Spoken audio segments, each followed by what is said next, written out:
Hi అండి. కరివేపాకుతో కారం పొడి చేసుకుందాం. ఈ కారం పొడి చాలా మంచిది కదా కరివేపాకు. అందుకోసం మనము టిఫిన్లు చేసుకున్నప్పుడు అలా చట్నీలోకి కొంచెం తక్కువైనప్పుడైనా ఇది వేసుకొని తినేసేయచ్చు. మామూలుగా అన్నంలోకి ఫస్ట్ కొద్దిగా అన్నంలో వేసుకొని తింటే కూడా చాలా మంచిది అంటారు కదా కరివేపాకు. అందుకోసం కరివేపాకు కారం పొడి చేసుకుంటే చాలా బాగుంటుంది. కరివేపాకుని నేను ఒక 2 కట్టలు తీసుకున్నాను పెద్దవి.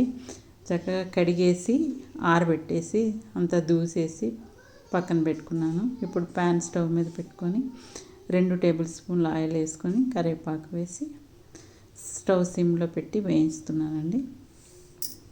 మామూలుగా అయినా ఫ్రై చేసుకోవచ్చు, కానీ అంత రుచిగా ఉండదు.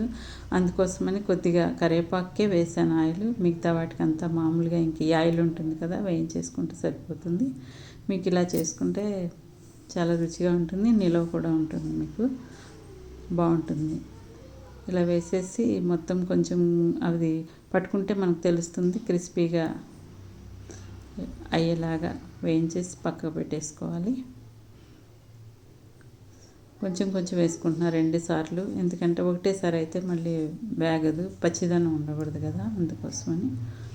మొత్తం అన్ని ఆకులు మనకి వేగేలాగా చూసుకోవాలి. ఒక 20 నుంచి 25 దాకా తీసుకున్నాను ఎండుమిర్చి.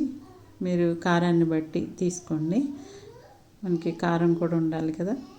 కానీ ఇందులో అన్నిటికంటే ఎక్కువ కరివేపాకు ఉండేటట్టు చూసుకుంటే బాగుంటుంది. 3 టేబుల్ స్పూన్లు పచ్చిశనగపప్పు తీసుకున్నాను. అవి కూడా సిమ్లో పెట్టి దోరగా వేయించుకుంటేనే మీకు టేస్ట్ బాగుంటుంది అన్నమాట.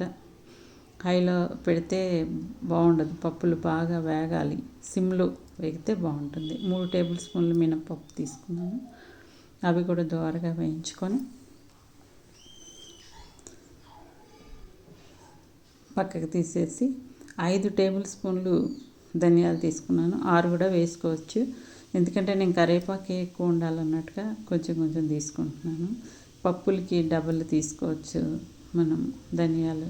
ఎప్పుడైనా కానీ ఏ కారపొడిలోకైనా ధనియాలు ఎక్కువ తీసుకుంటే మంచిదని, తినడానికి కూడా బాగుంటుంది అవి ధనియాల పొడి, మంచి స్మెల్ కూడా వస్తుంది కదా. 3 టేబుల్ స్పూన్లు జీలకర్ర. ఇది ఎక్కువ టైం పట్టదండి, త్వరగానే వేగిపోతుంది మీకు.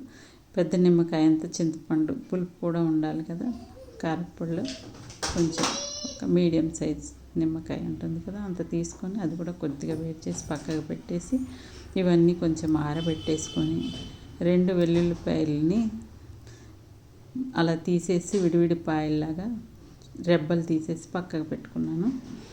ఇప్పుడు ఇదంతా మిక్సీ చేసేసుకోవాలి. ఆరిన తర్వాత మనము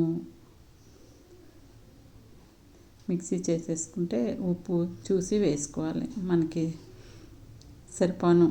ఇప్పుడు నేను వేసే ఉప్పు సరిపోతుంది, కల్లుప్పు వేసుకుంటే బాగుంటుంది, సరిపోతుంది కరెక్ట్గా మీకు. ఆ ఉప్పు పులుపు వేస్తున్నాం కదా, సరిపోతుంది. ఇప్పుడు ఆ వెల్లుల్లిపాయలని చక్కగా రోట్లో కచ్చాబచ్చా నూరేసి ఆ కారపొడిలో కలుపుకుంటే మీకు చాలా మంచి వాసన వస్తూ మీకు బాగుంటుంది అన్నమాట. అందులో వేసేస్తే మొత్తం మెత్తగా అయిపోతుంది, వేసినట్టు కూడా అనిపించదు. ఇలా వేసుకుంటే చాలా రుచిగా ఉంటుంది. మీరు కూడా చేసుకోండి. ఇది ఇడ్లీలోకి, దోశల్లోకి బాగుంటుంది, వేడివేడి అన్నంలోకి చాలా బాగుంటుంది. మీరు కూడా చేసుకొని నాకు కామెంట్ చేయండి. ఇంతేనండి కరివేపాకు కారపొడి. జుట్టుకి అది కూడా అన్నిటికీ మంచిది. Thank you.